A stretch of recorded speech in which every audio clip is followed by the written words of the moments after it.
của tôi nó chỉ mà cậu mò mà tôi chỉ tao ý tè hôi lử.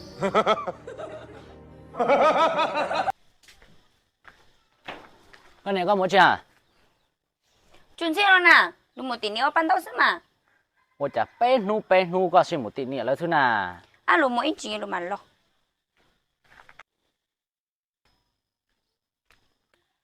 À, tập bọn này bé nu một tí nữa là thứ. Cụ tập cá một số. Hello, mẹ bố lần trao lo. Có vào đó chị nè, lo. Có chỉ bao tiền của tôi nhớ chỉ mà cậu mò mà tôi chỉ tao ít tê kìa. Có bỏ cái tôi cho ước muốn xí giỏ. Và li mà, li tôi nhớ nó.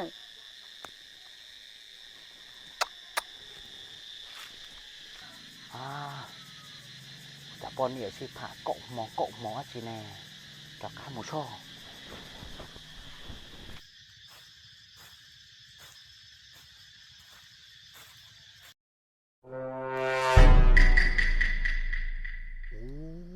Bọn này đánh sụp xa. Cũng do có hẹn ở nhà cô kẹt rồi.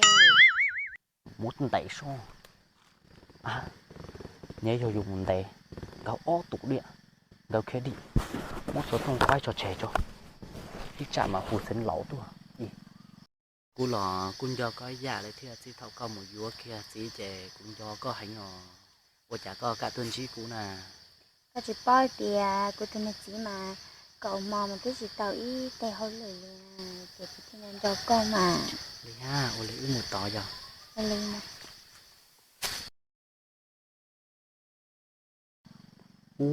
Chả không giàu già chúa chị thế à? Ô siêu luôn. Con nè, con muốn chị lò. Cũng một tí nữa là xin à. Con chỉ sao là đá cú, con muốn chỉ có tay cú luôn thôi bây giờ, cú tứ thay lo video tới cho trẻ tả nè.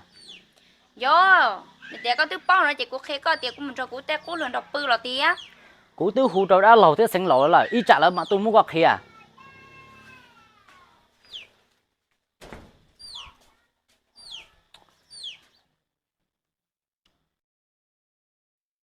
Tu, nhá chế lò.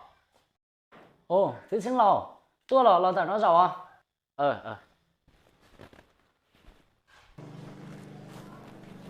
Tu, mua đã chỉ có hú tí sinh lầu tôi nở nọ. Thả tí sinh lầu nông xe. Tí sinh lầu.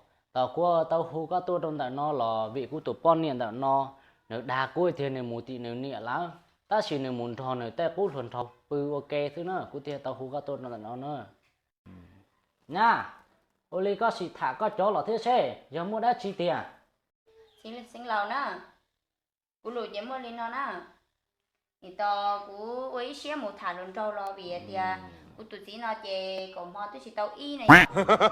Chè cú theo thì chè chỉ xe một thả lần trâu nè. Cú lùi chế mua lên nó xưa. Ô lì nè mà tu nè của hai con nè. Cậu ấy ít tu tí nành nho mà. Cậu mà có chỉ chữ cho nha mà. Nha. Mua kia tung trâu mù. Nè. Mua kia tung trâu mù chứ nè. Chỉ thằng đâu. Cũng mà ba cậu ổn tao kia nó nha nè. Ít tu tí nành nho nó dù dúa nhưng chỉ tàu lên nó nha nè. Ô lì mà chị xin lầu. Ít chạy của mà liên anh đã tôi có bác của Ô lì. Chê. Cũng một chế là mua chỉ có gan tao tôi cũng mà ba cậu uống nó nha nè. Có nè. Sao mà lì mà dò. Có nhau uống giàu xưa ấy. Cũng giặt chị tàu đó có dò. cho cú. Có ai tôi chỉ tao hơi lử liền. Cho chén rau xin ta. Có nè.